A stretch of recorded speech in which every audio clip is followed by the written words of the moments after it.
തരുമൂർത്തിയുടെ സംവിധാനത്തിൽ കേരളത്തിൽ ആദ്യത്തെ 100 കോടി കളക്ഷൻ ലഭിച്ച ലാലേട്ടനെ തുടരും. പല കോണുകളിൽ നിന്നും മികച്ച അഭിപ്രായം നേടി ജിയോ ഹോട്ട്സ്റ്റാറിൽ സ്ട്രീമിംഗ് തുടരുകയാണ്. എങ്കിലും കേരളത്തിലെ കുറച്ച് തിയേറ്ററുകളിൽ ഇപ്പോഴും തുടരും കളിക്കുന്നുണ്ട്. 32-ാം ദിവസം 1 ലക്ഷമാണ് കിട്ടിയതെങ്കിൽ 39-ാം ദിവസം ഏകദേശം 60,000 തിയേറ്ററിൽ നിന്ന് ലഭിച്ചത്.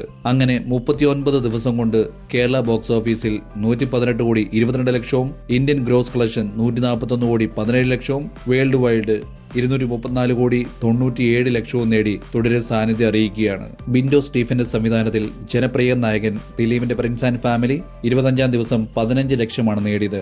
അങ്ങനെ 25 ദിവസം കേരള ബോക്സ് ഓഫീസിൽ 15 കോടി 68 ലക്ഷവും വേൾഡ് വൈഡ് 24 കോടി 69 ലക്ഷവും നേടി ബോക്സ് ഓഫീസിൽ മെല്ലെ പോവുകയാണ്.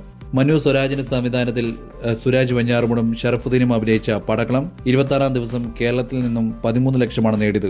അങ്ങനെ 26 ദിവസം കൊണ്ട് കേരള ബോക്സ് ഓഫീസിൽ 15 കോടി 79 ലക്ഷവും വേൾഡ് വൈഡ് 17 കോടി 72 ലക്ഷവും നേടിയിരിക്കുന്നു.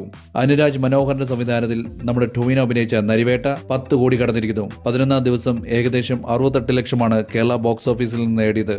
അങ്ങനെ 12 ദിവസം കൊണ്ട് കേരള ബോക്സ് ഓഫീസിൽ നിന്ന് 13 കോടി 91 ലക്ഷമാണ് നരിവേട്ട നേടിയത്. വേൾഡ് വൈഡ് കളക്ഷൻ പുറത്തു വന്നിട്ടില്ല.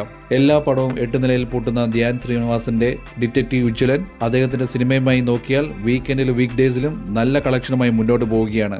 ലാസ്റ്റ് വീക്കെൻഡിൽ 45 ലക്ഷവും 57 ലക്ഷവുമാണ് കേരള ബോക്സ് ഓഫീസിൽ നിന്ന് നേടിയത്. അങ്ങനെ 11 ദിവസം കൊണ്ട് കേരള ബോക്സ് ഓഫീസിൽ 5 കോടി 15 ലക്ഷവും വേൾഡ് വൈഡ് 5 കോടി 78 ലക്ഷവും നേടിയിരിക്കുന്നു.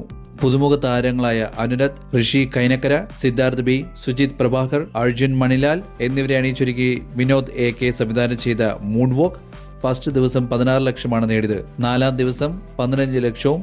അങ്ങനെ 4 ദിവസം കൊണ്ട് കേരള ബോക്സ് ഓഫീസിൽ 59 ലക്ഷവും വേൾഡ് വൈഡ് 67 ലക്ഷവും നേടിയിരിക്കുന്നു.